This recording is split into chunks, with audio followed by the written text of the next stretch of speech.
If I'm lifting my head up, it's because I'm drinking my coffee, and this wretched headset is too bulky for me to drink my coffee without moving the headset. So don't think I'm craning my neck weirdly. It's good to some things one can't see. Nick Clegg was the leader of Britain's Liberal Democrats. In 2010, he formed a coalition with David Cameron's Conservatives and became Deputy Prime Minister. Then that fell apart, and the Brexit vote happened, and Clegg took another bruising assignment at Facebook. Then Facebook became Meta and told us that the future of technology was immersive digital worlds known as the metaverse. So I was asked to meet Nick Clegg in the metaverse.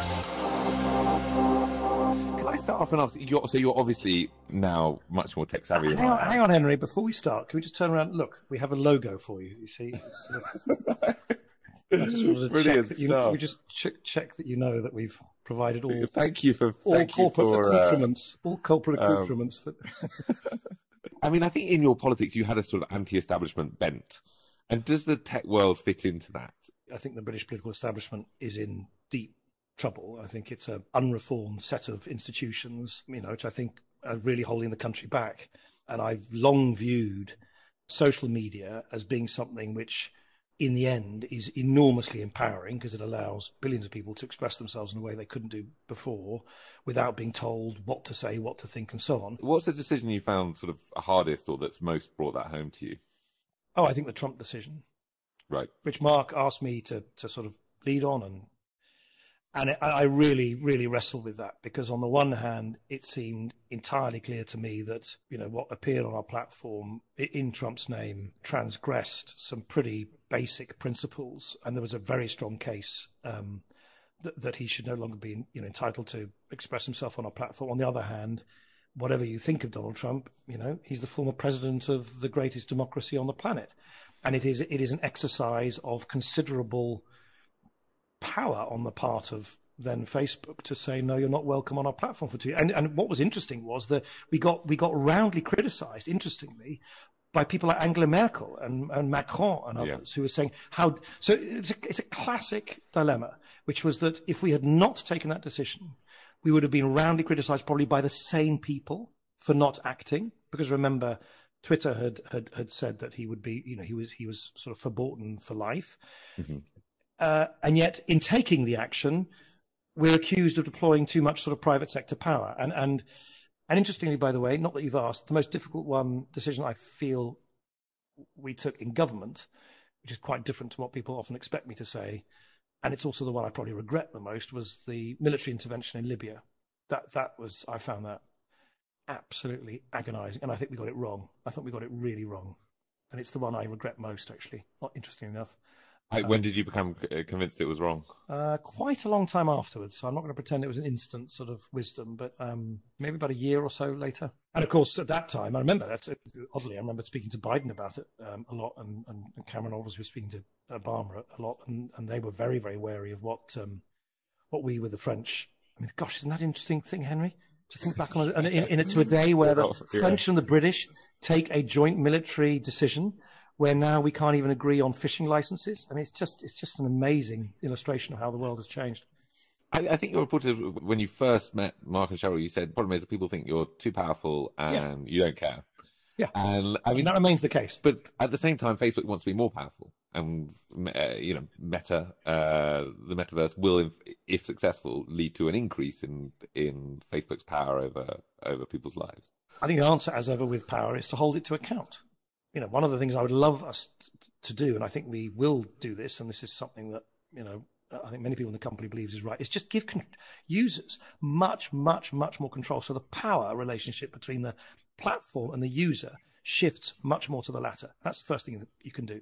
Second thing you can do is obviously regulate.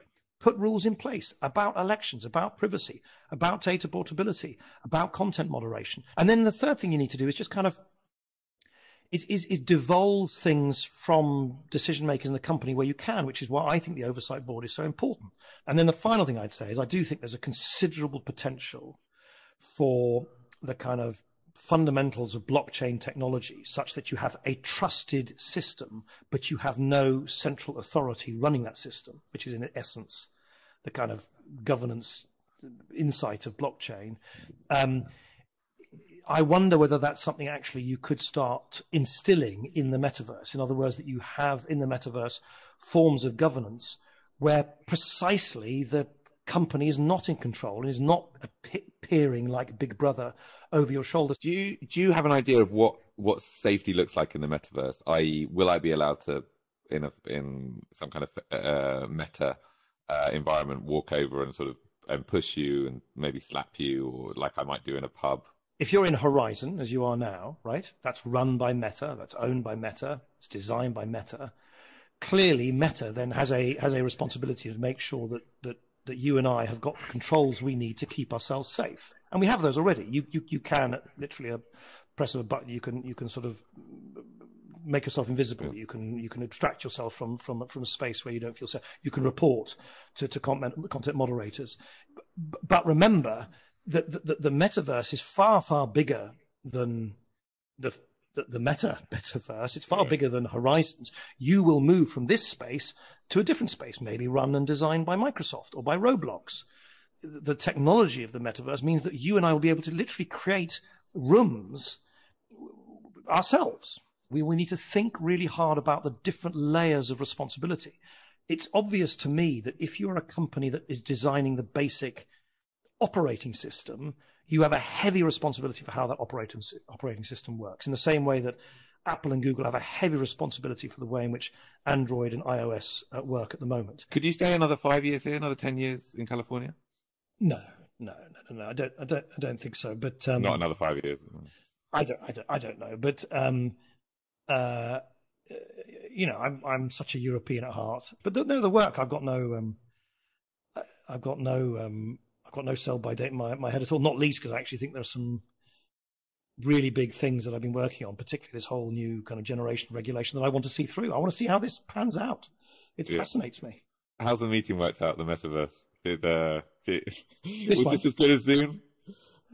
Well, you tell me, Henry. I mean, I run my team meetings every Monday morning here, and I like it because, I like it because I do feel I'm sitting next to you. How do you feel about it? I feel, I think, as you say, a very early, I don't want to use the word prototype, but rudimentary, as you say. Yeah. I mean, you can see what you're building towards. That's right. That's right. No, that's very well put. It's by no means the finished product. Look, we don't even have legs or feet.